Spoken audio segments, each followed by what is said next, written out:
Good morning. Good morning, everyone. Thank you so much for joining us. I'm Dr. Temple Northup. I'm the director of the School of Journalism and Media Studies at San Diego State University. This is our last webinar in the Disinfecting Disinformation series, and we're thrilled to be able to spotlight our great partners at the San Diego Union-Tribune on this panel. Today, we're going to hear case studies of disinformation from this group of UT reporters.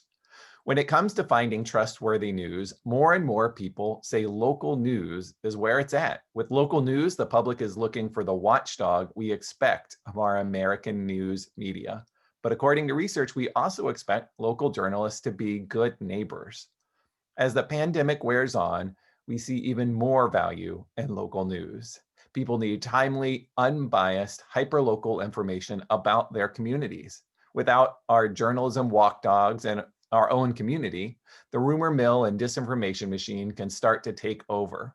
But when our local media is strong and trustworthy, we become better informed and less susceptible to the dirty tricks and lies of disinformation. As you listen to the stories today, I want you to think of all those in the local media industry who made these webinars possible. As I mentioned, UT is our co-host today, but the entire series has been in partnership with iNewsSource, the San Diego chapters for the Association of Black Journalists and Public Relations Society of America, and the San Diego Public Library System. And so I'm going to turn it over to our local leaders in truth and news. The panel today is moderated by the UT's Luis Cruz, who will introduce each of our panelists. We encourage you to share your outtakes from this panel on social media. Please use our hashtag disinfectingdisinfo or tag at SD Public Library and at SDSU_JMS to join in the conversation on social media. And of course, as you have questions, please type them in the Q&A box. So let me turn things over and welcome Luis. Thank you very much, Dr. Northup. Once again, I'm Luis Cruz, Community and Public Relations Director for the San Diego Union-Tribune. Joining me this morning are my esteemed colleagues, Charles T. Clark. Charles covers politics and county government. Kristina Davis covers federal courts and a variety of criminal justice and legal issues. Andrew Dyer covers the military and veterans issues. And Michael Smolens is the San Diego Union-Tribune's political columnist. Now, today we're going to take a look back on cases of disinformation in our region. And I want to remind you that if you have questions, please put them in the Q&A box. We have a lot to cover, so let's get started. Michael, let's begin with you. You're going to walk us through an incident where a leading candidate for assembly was accused of unwanted sexual contact by a woman at a bar several weeks before the 2018 primary election. And Michael, if you can go ahead and unmute yourself, that would help. My apologies.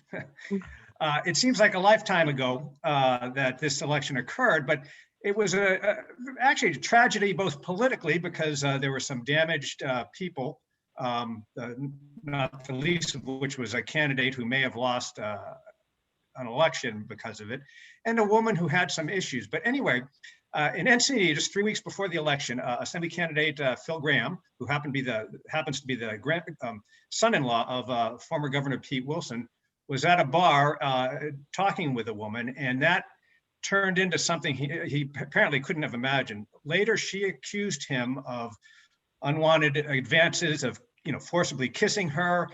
She filed a report with the sheriff's department and gave several media interviews.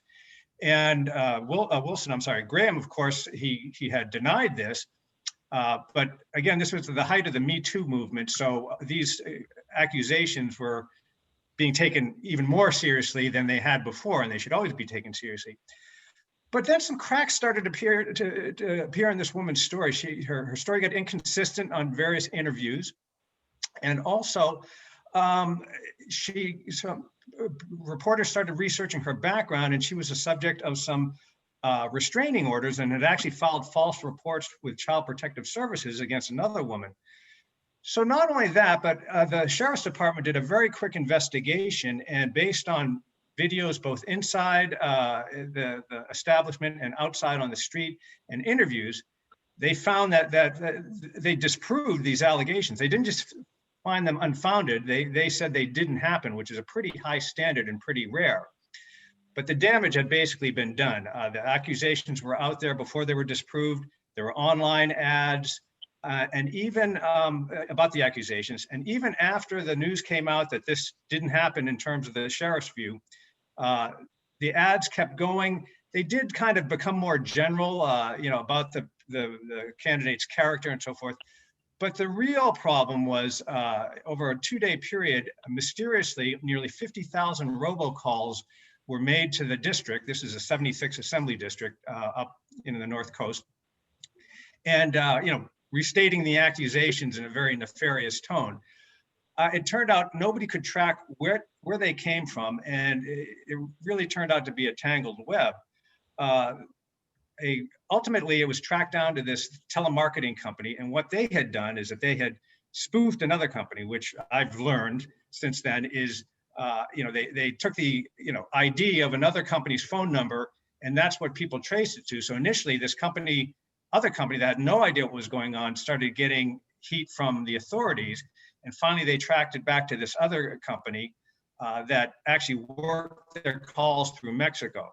So it's a various levels of intrigue that went on here. And not only that, the two telemarketing companies had feuds and lawsuits before, so there was an awful lot going on. Finally, much later, after the election, the telemarketing company that did the bad deed got fined $10 million by the FCC. But interestingly, that was for the violation of the ID Act, not because it was an inaccurate message. That's something the FCC wasn't dealing with. That's for other authorities. But the damage had been done. Phil Gramm was the leading Republican candidate in that district, was expected to get into the general election in November and possibly win it all. He got knocked out in the primary, resulting in 2 Democrats moving ahead to November, and ultimately Tasha Borner-Horvath was elected. Now, it sort of goes back to there was a lot of discussion thinking that Democrats were behind this, and certainly labor groups that had ads did key off the accusations early on. But it turned out there were actually Republican links and suspicions to another Republican candidate who knew this woman. And she contacted this candidate after this incident allegedly happened. And it was unclear whether he suggested she go to authorities or not. Anyway, the bottom line is this woman did spend 2 days in jail. She was, pleaded guilty to filing a false police report and was on probation for 3 years. So it was very unfortunate all the way around. The media really only picked up on it when the police report came out. The woman was public, so these were not anonymous allegations. And like I said, there was a report with the sheriff's department. So the sort of second guessing going back, what could the media have done to change things? And to be honest, I hate to say this, I'm not sure what could have been done other than keep following the story, because when somebody files a police report, that's a pretty substantial accusation, especially when their name is attached to it. So that's kind of it in a nutshell. I realize there's a lot of tentacles to it.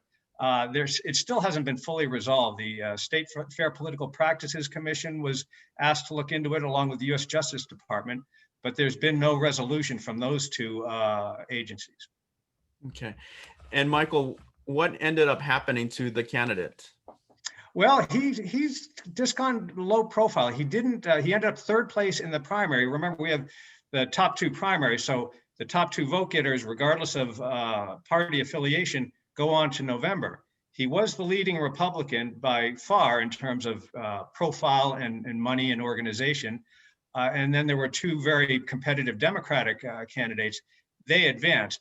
Now, there's some mitigating factors. That district has become much more Democratic over time. It was a very Republican district not that long ago. And so that obviously played into the Democratic trend there. Also, there were a good handful of other Republican candidates, a couple of them pretty well known. They didn't do too well, but they did get enough votes to deny him a spot in 2nd place. However, given the allegations and the ads and the robocalls, I think you have to give the benefit of the doubt that had an impact on Phil Gramm not getting into the November election.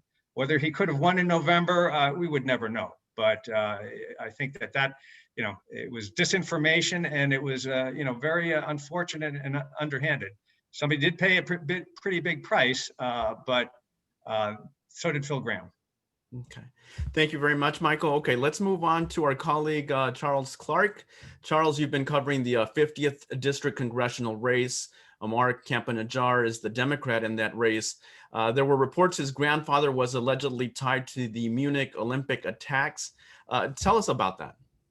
Yeah, so this is a very tangled web as well. So Mark Campanajjar initially ran for Congress in 2018, challenging Duncan D. Hunter. At the time, Campanajjar was relatively unknown.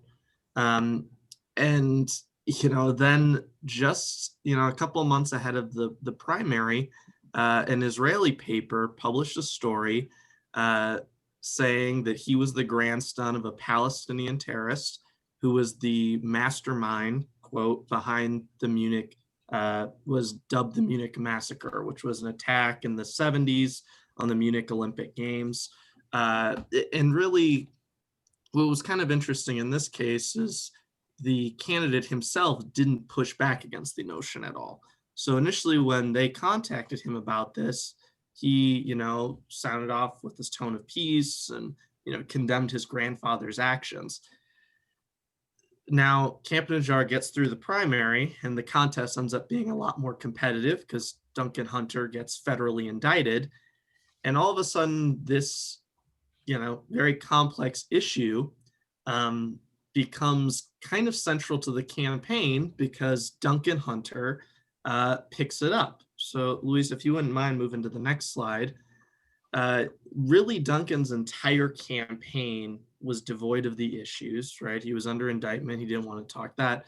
So he proceeded to launch this really aggressive attack, claiming that Campanajjar is, descended from terrorists. He claimed the candidate was a terrorist himself. And you look at some of these things we share here, the top two are the front and back sides of a mailer he sent out. The right photo, never forget, never deny, that's of one of the terrorists who attacked the Munich Olympics. Then on the backside, he put a photo of Omar Campanajjar, Rashida Tlaib, and Ilhan Omar. I think we can all venture a guess why he chose those two Congress members to put next to Campanajjar in that case. But then below, he also started running TV ads, right, where he not only went off on Campanajjar's grandfather, he then took it a step further, saying that Campanajjar's father, who was an official in the PLO, that he tried to paint him as this very aggressive extremist who wanted to kill all the Israelis. He put up this quote that I have found no record of ever being uttered in public. And then also he'd use, frankly coded language like the one on the right. Omar Campanajjar is working to, quote, infiltrate Congress.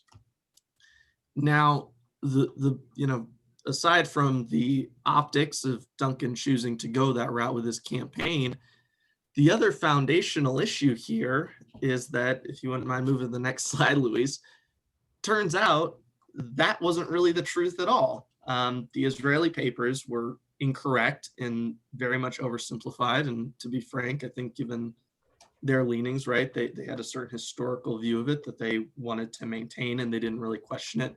Our reporter locally at the time, not to pick on him, he didn't really seem to question it in his initial story reporting on the matter. And frankly, myself, when I came in, I never really questioned it because the candidate himself just went with it. Now, what ultimately I found, though, after pouring through a ton of records and public comments and different things, is that Campanajjar's grandfather was a much bigger figure in the Middle East than anyone, even the candidate himself, knew. He was actually the second to Yasser Arafat and was there at the founding of the PLO. But not only that, it is highly debated whether he was involved with the attack on the Munich Olympic Games in any capacity. And that's debated where I had both Israeli historians and Palestinian historians who attested to the fact that people really don't know.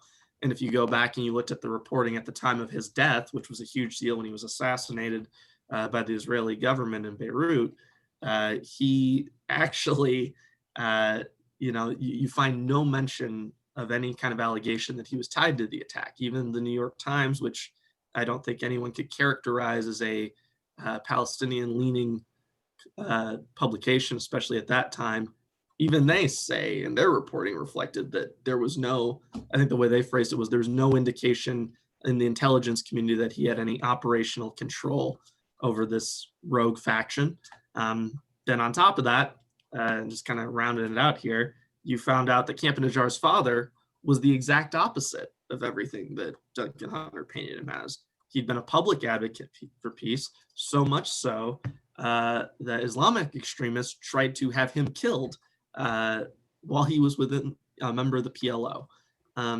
So really, this is kind of a case of disinformation where I can't really speak to the initial publication side of it, but more in a campaign picking this up and really weaponizing it. And for better or for worse, it was a successful way to do it because Duncan Hunter was ultimately reelected even under federal indictment. And Camp-Najjar was born 17 years after his grandfather's death, so he never even met his grandfather. But yeah, you're right. I mean, as a journalist, if the in the initial stories, if the candidate himself was not, I guess, contradicting what was being said about him, I guess it's tough to report on that. Right, and that's a very good point. Especially to kind of re-emphasize in this case is that, Camp-Najjar died 17 years before his grandfather was killed, or 17 years after his grandfather was killed. He never knew him. His family never really talked about him. And literally he told me that, a lot of the stuff I uncovered, he was learning for the first time. And in addition to that, the first time that Camp-Najjar really knew who his grandfather was watching Steven Spielberg's film Munich in 2005, which in one of the early scenes depicts the killing of his grandfather and his grandmother in a not exactly historically accurate depiction, but still, more dramatized. But yeah, it was a very, very bizarre case, and it's one that we continue to see kind of have implications in the 2020 election, as you still see this kind of conspiracy theories around this trafficked about Camp-Najjar. It's trafficked in a group called Defend East County. I hear it kind of in whispers from other people. I still get emails from people asking about it. So this is really one of those that even with us kind of debunking it spreads so much and so quickly that it's still very much an issue. And real quickly, Charles, talk about how it was debunked. Right. So to be honest, at first, I didn't really want to go in too much on his grandfather, in part because I felt, and I actually think my editor at the time agreed with me, which is kind of why we were delayed in doing the story, that Duncan's attack was very much based in Islamophobia and animosity towards people of the Middle East. And we were kind of having this debate about, are we feeding into that if we really just do this 120-inch story on his grandfather? But what we kind of agreed to was just kind of poke around, see what we find. And really the way the story kind of developed was going back through the archives of, what was reported in the 70s, really tracking down historians. I was in constant email exchanges with Ronan Bergman, who's an Israeli journalist and historian, and really relying on those people to kind of paint a bigger picture of who this guy was and how that factored in, as well as finding out that someone else also wrote a book about how they had masterminded the attack. So really a lot of deep dive and kind of reading and research and then interviews with historians. Right. Going back through decades of information. Okay, Charlie, we'll come back to you in a bit. Kristina, you recently wrote a story about QAnon. It's received a lot of media attention lately, especially after President Trump refused to disavow QAnon and its supporters. First, can you tell us what QAnon is, and then talk about how we're seeing this bizarre theory play out here in San Diego County? Yeah, sure. So QAnon is kind of a sprawling conspiracy theory. At the base of it, it's that there's this deep state global bureaucracy that is fighting against Trump, and so that's it. I would say on its biggest scale. But one of the main tenets of QAnon is that Trump is fighting this holy war against this secretive cabal or ring of elite people in society who are sexually exploiting children for satanic purposes. And there's all these things about harvesting children's blood for some kind of a magical property, trafficking children in underground tunnels, things like that. And the people who are basically doing all of this activity, who are being villainized, are prominent Democrats. The Clintons get brought into this all the time. Hollywood is brought up a lot. You'll see specific Hollywood actors being targeted. Tom Hanks, for whatever reason, like the nicest guy in Hollywood, right? He's apparently, involved in this trafficking. If you listen to QAnon, so it's the thing about QAnon is it's really this hodgepodge mishmash of conspiracy theories. So you've got kind of some of those main elements, but there's all kinds of other stuff involved as well. And you get a lot of 9/11 conspiracy theories. You get the reemergence of Pizzagate. So what you'll find as we're seeing QAnon gain a lot of momentum right now in the public eye is you will see people who will believe maybe in parts of QAnon, but maybe not in others. So you do always have to be a little careful, assuming if someone says they believe in QAnon, kind of assuming what exactly they're believing. And you've covered some protests talking about child trafficking, and you've come across some folks that actually, you mentioned, believe in parts of this QAnon conspiracy. Right, and I want to go back to a point that Charlie made, which is really important right now in this media landscape, is when we are, as journalists, confronted with disinformation or conspiracy theories. It's really that debate within the newsroom and with our editors is do we write about this? Are we just amplifying the message? Is that exactly what they want us to be doing right now? At what point do we use our journalistic skills to try to debunk something? Does it even matter, right? So these are like really big questions that journalists are facing right now all over the place. So the reason that we decided to write about this is it wasn't just this movement that was living online anymore. We were actually seeing it in our communities. It was on street corners. The social media campaign that started this summer, under several different hashtags, you would see Save the Children, Where's Our Children, Save the Children. You'll find it a lot of different things. What happened is people started then holding protests all over the country in communities, and you would find just kind of normal people who would stumble upon this social media campaign starting to host these rallies. And so we saw a couple of these, and we were able to see that they were not just your normal anti-child human trafficking rallies, that they were tied deeper into this QAnon narrative. And so that's why we decided that we needed to take this head on and look more into it.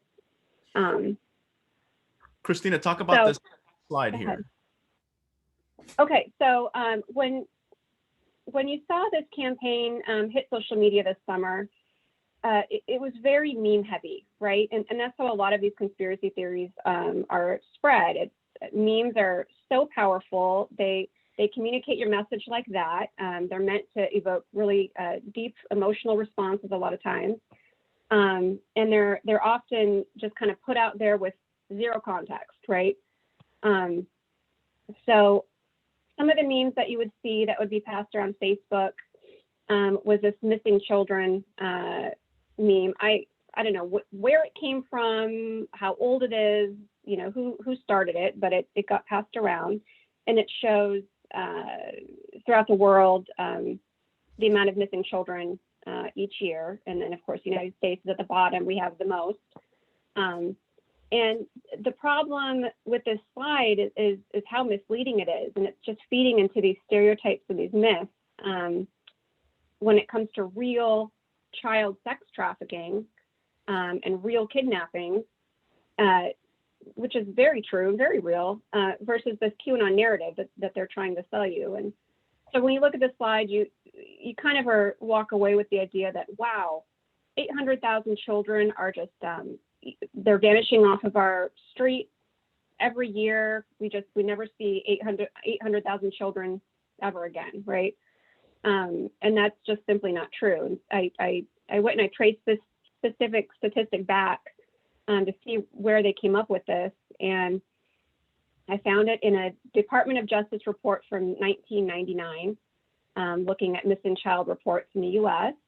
And yes, there were 800,000 missing child reports filed that year, but the vast majority of them were runaway children who returned home pretty quickly, or they were just miscommunications. You know, little Johnny went to his friend's house to go play for the afternoon and didn't tell his mom, and mom freaked out and went and filed a missing child report, you know. And this report in 1999 found that only about 115 cases of these 800,000 were actual kind of a stranger danger, stereotypical kidnapping cases, which is terrible. You know, shouldn't be 100, but it's a far cry from 800,000 children just vanishing off of our streets. And if you look to current day statistics, that number is around 400,000 missing children reports a year, which is still a lot. But once again, you know, 91% are runaways. The vast majority return home. And so it's just like this skewed reality, right, that you're left with. A lot of the imagery that this campaign uses is kind of in those stereotypes, and they're kind of over the top and meant to be really scary. We've got a lot of images of the girl with the hand over the mouth, like being forcibly kidnapped. A lot of the images are of like really young children, like, you know, the 5-year-old kind of beautiful white blonde child with blue eyes, you know, being forcibly kidnapped or crying and dirty. And, you know, in reality, if most sex trafficking victims in the United States, at least, they're teenagers, and most sex trafficking victims are being trafficked by somebody they know. And gangs are heavily involved as well.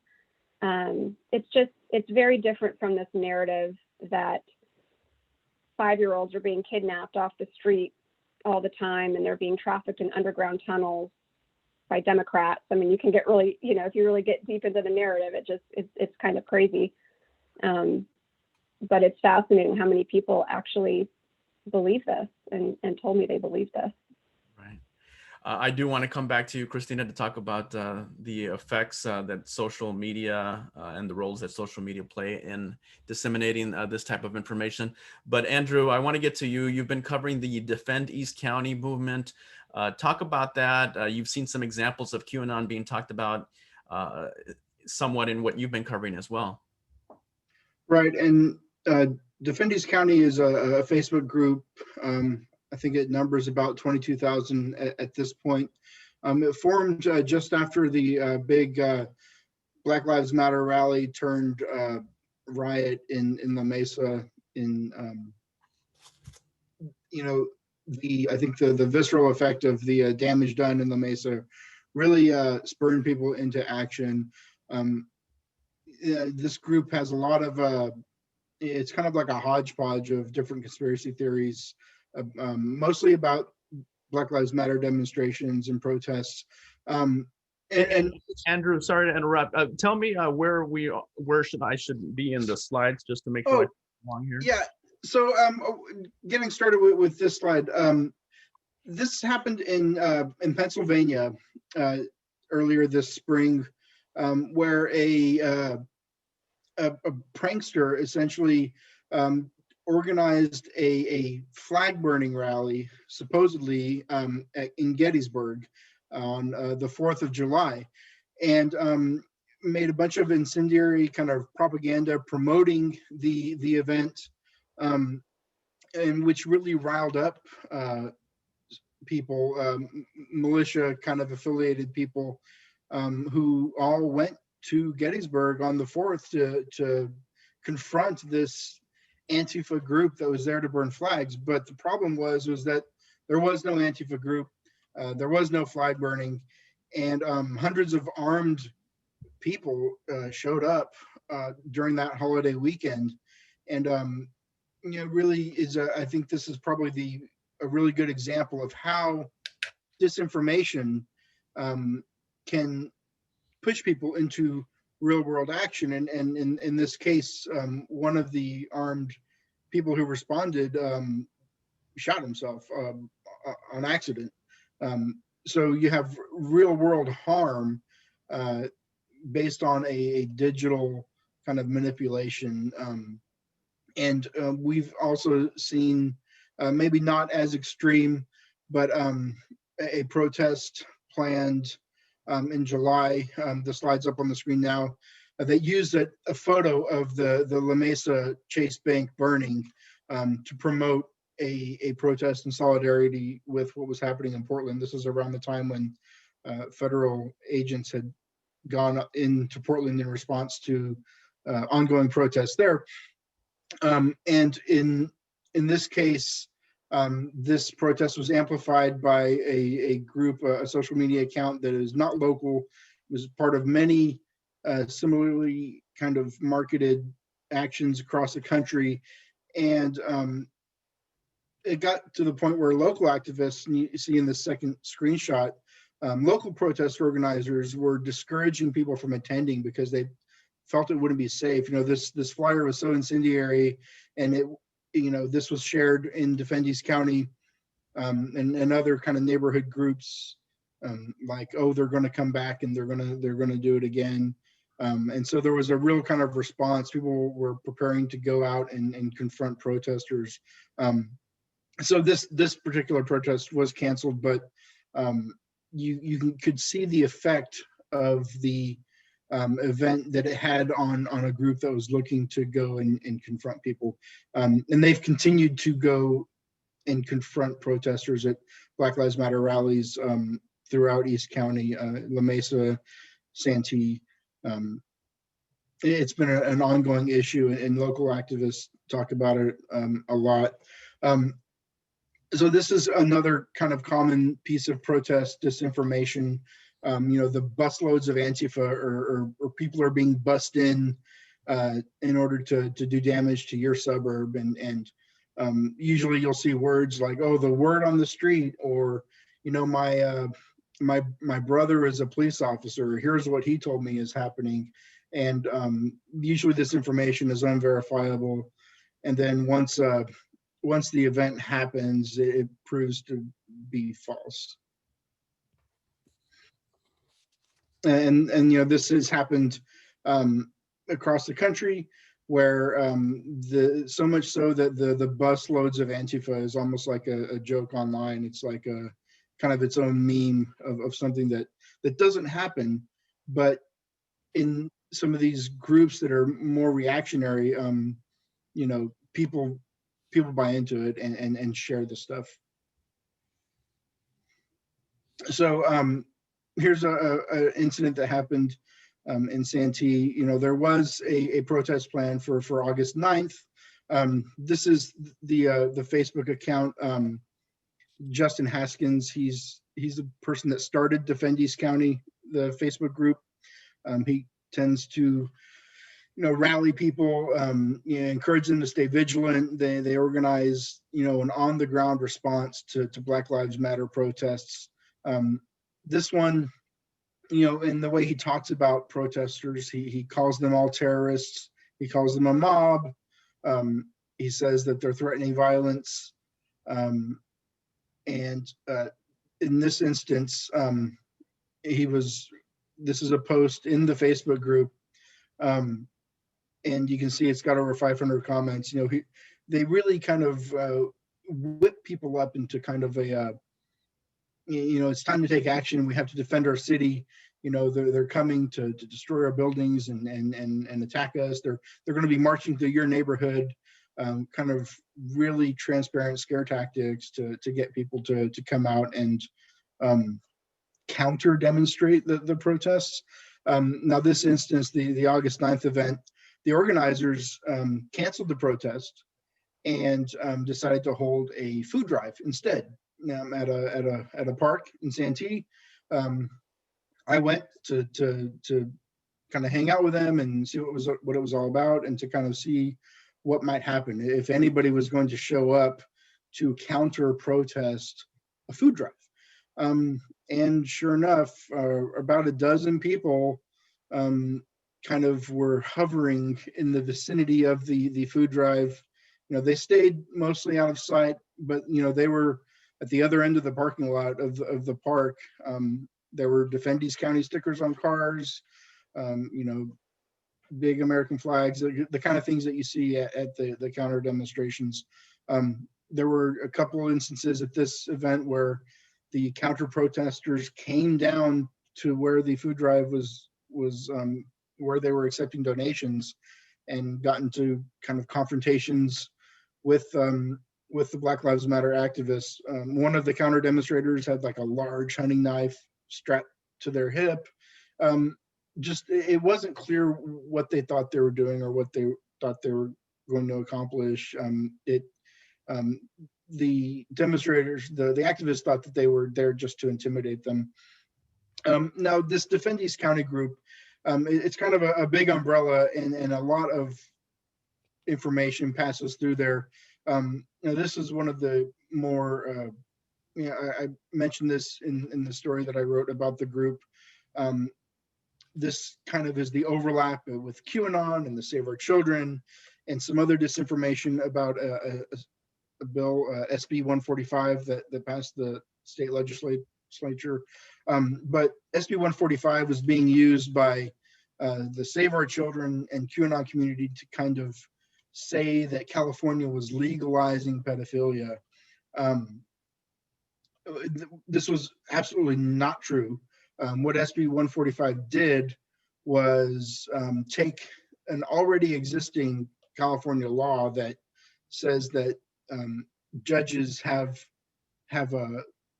some wiggle room in assigning people to the sex offender registry if, like in the case of a statutory rape, where if it's like a 19-year-old and a 17-year-old, maybe the 19-year-old doesn't end up on the sex offender registry. They have a little bit of leeway there, but only in the case of heterosexual relationships. And if it was a gay relationship, then the judge did not have that same leeway to keep them off the sex offender registry. And what SB 145 did was just make it the same for both heterosexual and homosexual relationships. But that's not what you saw in the Q community, and that's not what you saw in Defend East County, where you have a photo posted that I took the liberty of censoring for this presentation, but it was, I didn't understand, and I still have trouble understanding how or why an image like that was appropriate in what was supposed to be a neighborhood watch Facebook group. So that brings us to, what do we do? How can we protect ourselves? Let's get into that discussion. Andrew, you have some pointers here about vetting sources. Right. So there's been dozens of Black Lives Matter affiliated protests in San Diego County. Some of them still ongoing. Mostly it's small groups of people who will stand on a corner with Black Lives Matter signs. There are larger demonstrations that have, clogged streets and everything. But they're all organized by kind of known organizers in the area. And so one way to tell if a protest is authentic or not is to look at who's organizing it and who's promoting it. It will be the same groups that have been organizing protests before. That's, I think, the easiest way to tell if an action is genuine or not. And then, whenever a protest is scheduled or planned, in some of these other Facebook groups or some of your Facebook friends might talk about it. And, if the intel that they're receiving is, from a friend of a friend, or, the word on the street, or if they're vague about how they know that it's going to be violent or it's going to be people being trucked in, that stuff, unless it's actually verified, it needs to be vetted and treated skeptically. We have a question here from John. He says, in efforts to counter disinformation campaigns, is it more beneficial for individuals and journalists to try to disprove them with facts or ignore them to avoid bringing additional attention?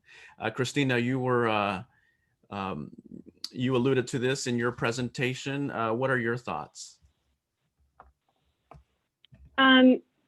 My thoughts is there's no easy answer. It's something that we continue to struggle with whenever something like this pops up. And it really is a case-by-case basis. There's a whole community, and there's a lot of research that's happening around these disinformation campaigns across the country right now. Really smart people looking into this, and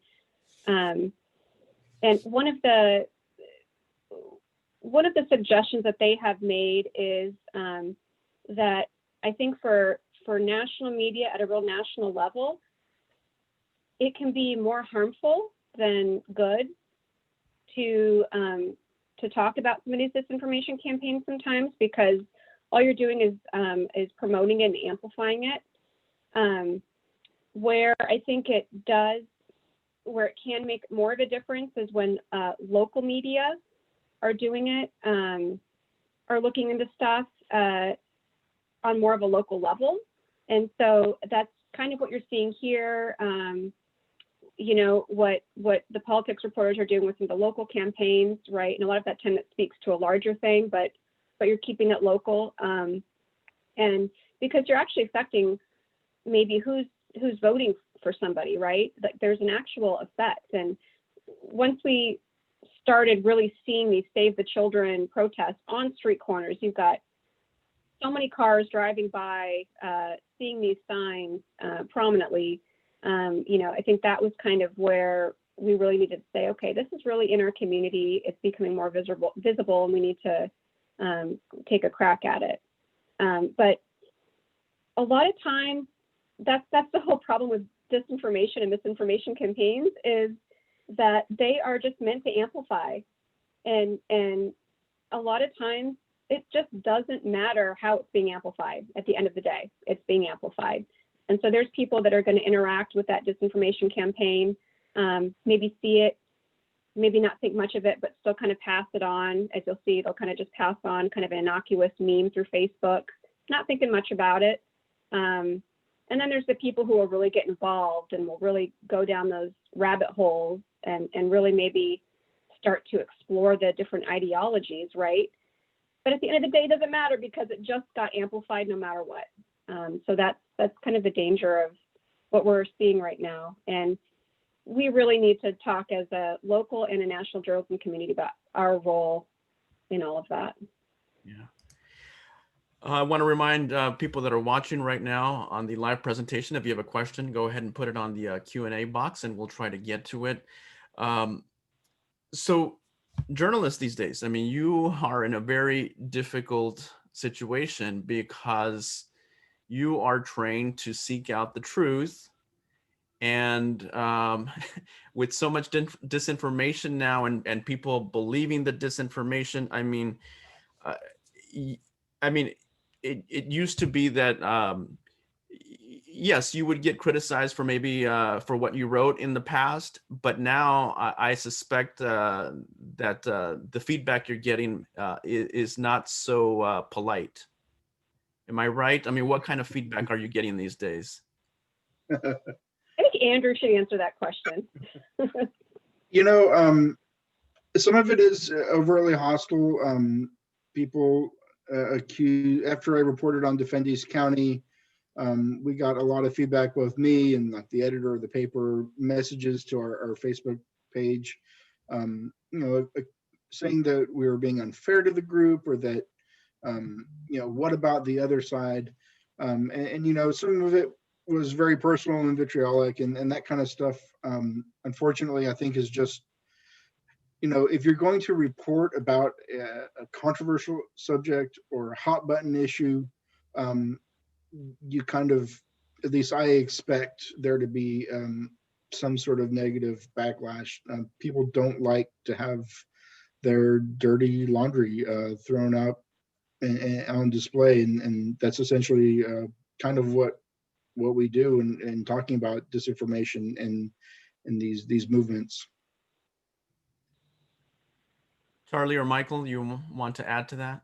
Well, Kristina had brought up, once it gets into the political and election realm, I think there's a greater obligation to try to track down and get to what the facts are. We leave the word truth out of it. I remember a long time ago, newspapers used to do what they called truth boxes on, sort of assessing attack advertisements.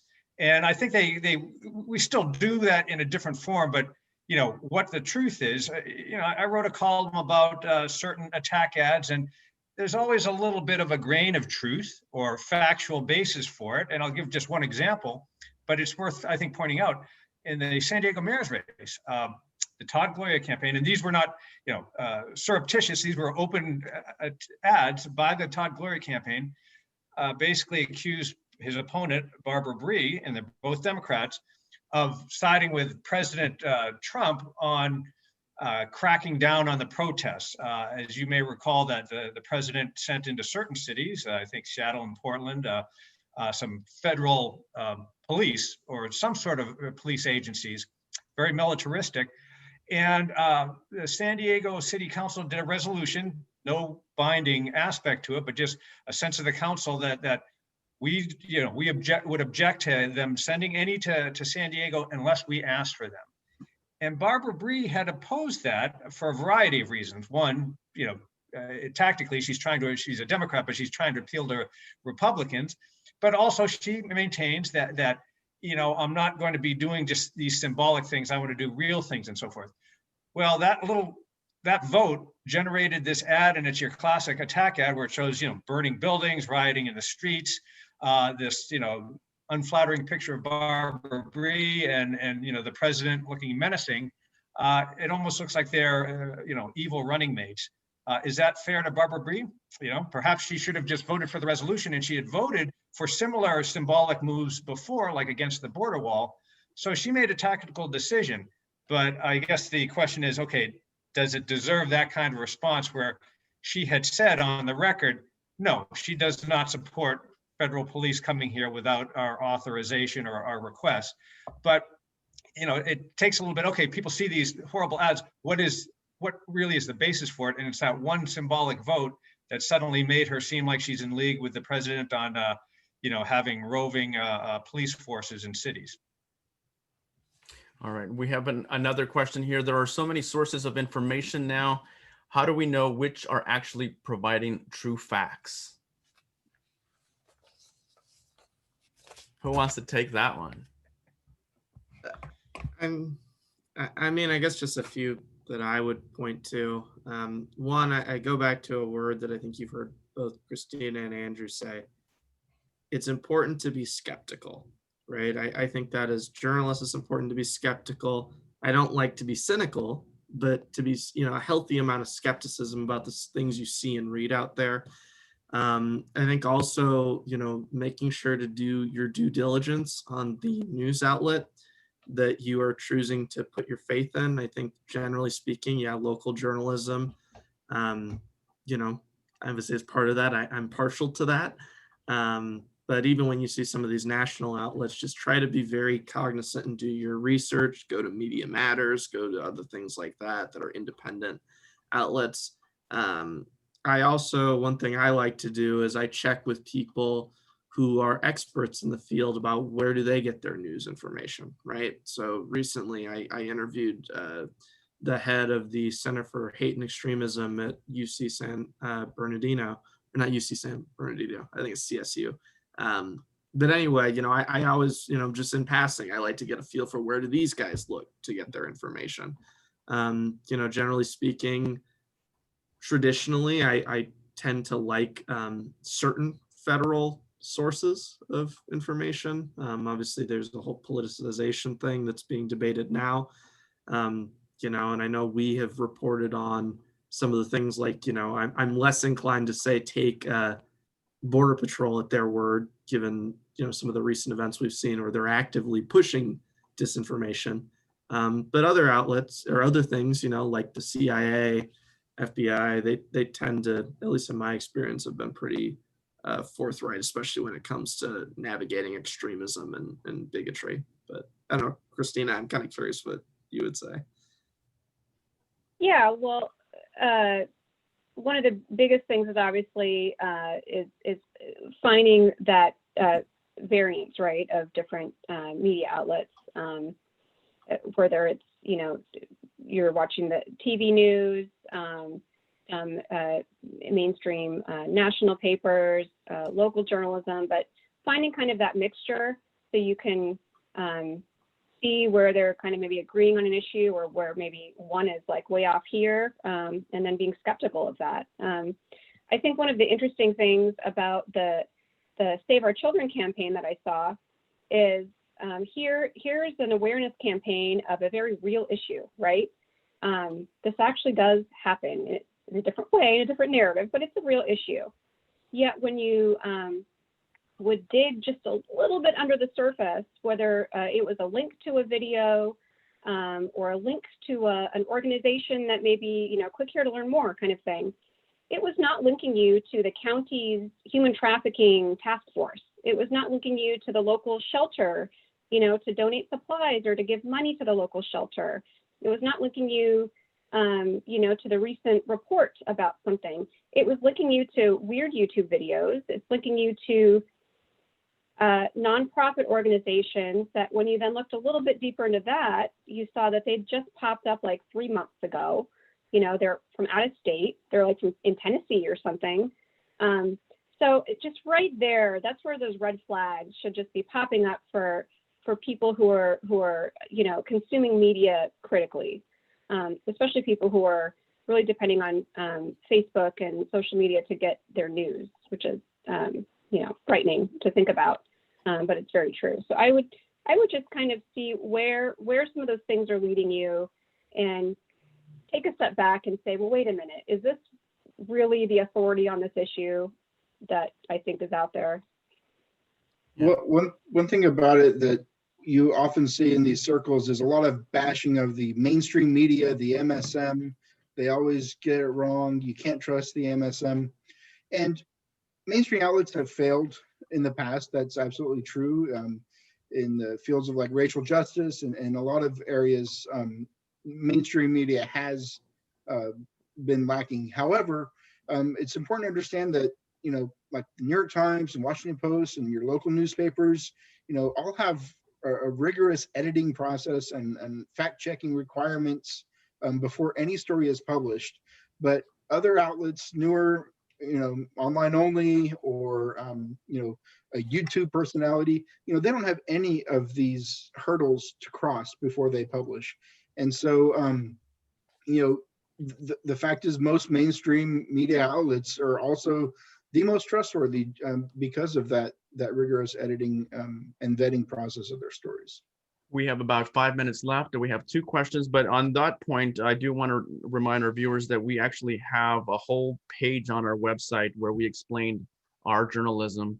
And it's Our Journalism Explained, if you look that up under the San Diego Union-Tribune. And hopefully we'll try to put up the link too on the chat box. But we talk about real news versus fake news, news versus opinion, how we gather our sources. So it's pretty valuable information that I think you should take a look at. All right, we'll try to get to these last couple of questions here. How do we objectively look at both sides of an issue when it seems like one side is deceptive, untrue, and steeped in conspiracy? And do we try and persuade others based on what we see as the basic facts? Or is listening and trying to learn what the other side has to say have value in trying to come to some understanding of what is really going on? Who wants to take a quick stab at that one? Well, it's kind of an old term now, but this notion of false equivalency, which really came up during the 2016 presidential race, that there was so much criticism of Trump in the mainstream media that some people felt that some journalists and organizations were sort of bending over backwards to finding things about Hillary Clinton that in retrospect might not have seemed as equivalent, but because of that journalistic, on the one hand, on the other hand kind of mode. So that's an issue, and I think the media is getting past that. It still is a concern, but I think that the second part of the question or the concern, I think you always should try to listen to and find out where people are coming from, even if, and maybe especially so, if they're trafficking in conspiracy theories. It's good to learn about those things, and you know, as we learned from Kristina and Andrew's reporting and Charles's, you find out a lot more, and it's easier to get to the facts, you know, maybe the truth, by doing that. But I don't think you can just ignore that in this day and age, especially when there are so many outlets unfiltered out there that will just spread this stuff. We have time for one last question. We have about a minute left. Do you think that the public actually believes the extreme conspiracies like Pizzagate, or do they share the information because they want to incite anger toward a different people and political views? People actually believe this. I think it's a little bit of, I think what makes people believe some of these conspiracy theories is anger and maybe views towards other ideas, political ideas, other people groups.